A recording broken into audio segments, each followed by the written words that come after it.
एकजना व्यक्तिले अनावश्यक पैसा इन्भेस्ट गर्नुपर्ने अवस्था थियो। त्यो अवस्थाबाट मलाई लाग्छ 1 वर्षदेखि हाम्रो कार्यालय चाहिँ सञ्चालन हुनको लागि आज शिला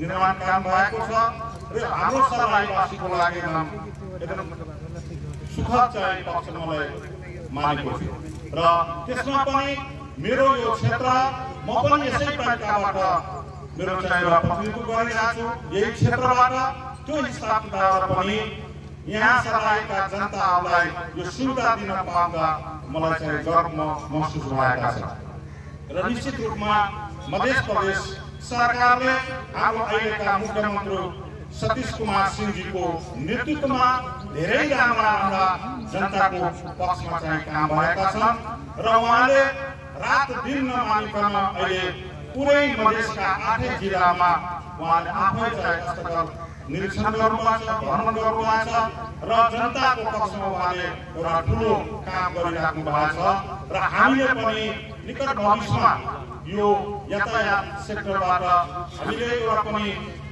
मध्य प्रदेश सवारी यातायात ऐन उहाँकै नेतृत्वमा हामीले चाहिँ यो पास गराएको छौँ। जुन मङ्सिर 81 मङ्सिर 19 गते तपाईको यो ऐनको रूपमा आएको छ।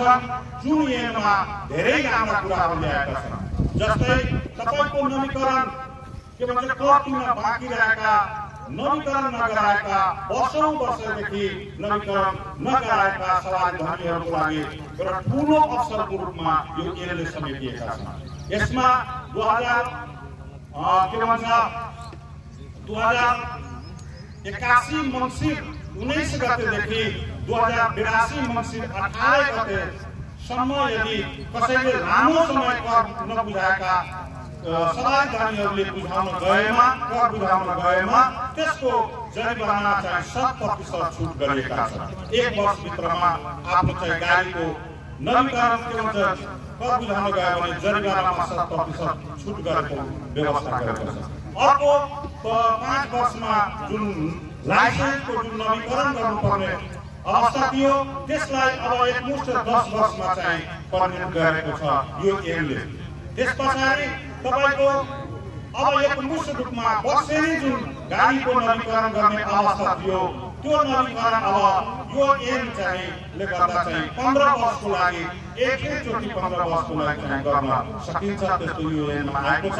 तथापि यो 15 वर्षवाला जुन छ त्यो हाम्रो चाहिँ केही महिनापछि त्यसलाई चाहिँ अलिकति संशोधन गरेर केन्द्रबाट यसलाई चाहिँ मिलाएर चाहिँ त्यो गर्न सकिन्छ।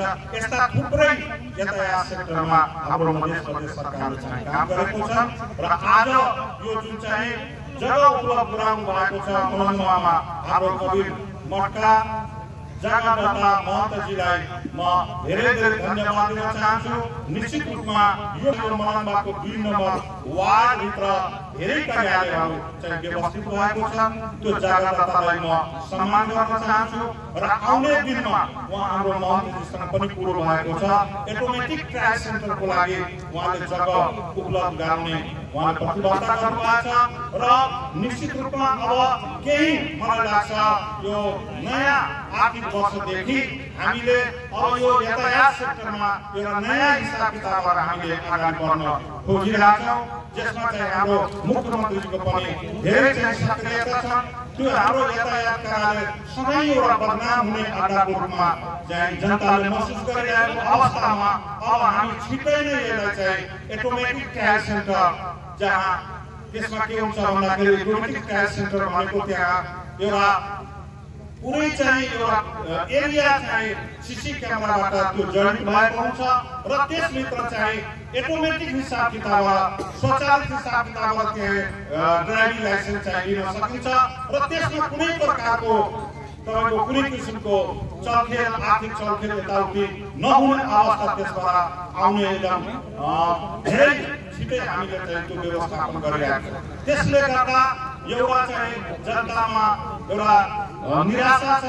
त्यो निराशाहरू पनि एउटा सकारात्मक हिसाब किताबबाट अगाडि बढ्न हामी अगाडि बढिरहेको छौँ। जुन चाहिँ हाम्रो अस्तिकै क्याबिनेटबाट त्यसले एउटा सैद्धान्तिक सहमतिको आवश्यकता पर्दथ्यो, त्यो सैद्धान्तिक सहमति पनि हाम्रो आइसकेको छ र त्यसमा हामीले कुनै प्राइभेट सेक्टरलाई चाहिँ दिन खोज्छौँ।